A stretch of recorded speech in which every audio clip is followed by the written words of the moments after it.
सबसे पहले तो अनजान फ्रेंडशिप रिक्वेस्ट को कभी भी एक्सेप्ट ना करें। अनजान वीडियो कॉल को कभी ना उठाएं। अज्ञात लिंक को कभी भी क्लिक ना करें। अनजान एपीके फाइल को डाउनलोड नहीं करें।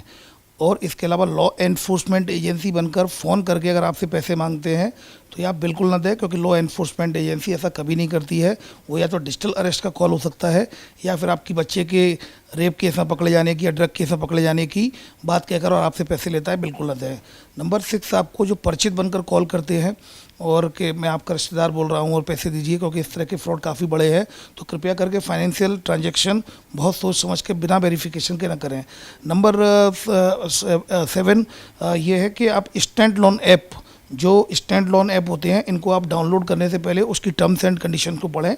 कोई भी ऐप डाउनलोड करते हैं उनकी टर्म्स एंड कंडीशन को पढ़ना बेहद ज़रूरी है। नंबर 8, इन्वेस्टमेंट जो फ्रॉड होता है उसमें आप जो छोटे छोटे टास्क दिए जाते हैं, पहले आपको पैसा दिया जाता है, पैसा प्रॉफिट दिया जाता है, फिर उसके बाद आपके पास साथ बड़ा फ्रॉड कर लिया जाता है। तो कृपया करके सोशल मीडिया विज्ञापनों पर जो इन्वेस्टमेंट के जो लुभावने ऑफर आते हैं और जो 100% मनी बैक गारंटी देते हैं, तो ऐसे लोगों से सावधान रहें, ऐसी वेबसाइट से सावधान रहें, ऐसे विज्ञापनों से सावधान रहें और बहुत सोच समझ के वेरिफिकेशन करें। सिक्योर वेबसाइट हो और उसका अगर सेबी में रजिस्ट्रेशन हो, ये सारी चीज़ें चेक ठोक बजा कर ही उसमें आगे बढ़ना चाहिए।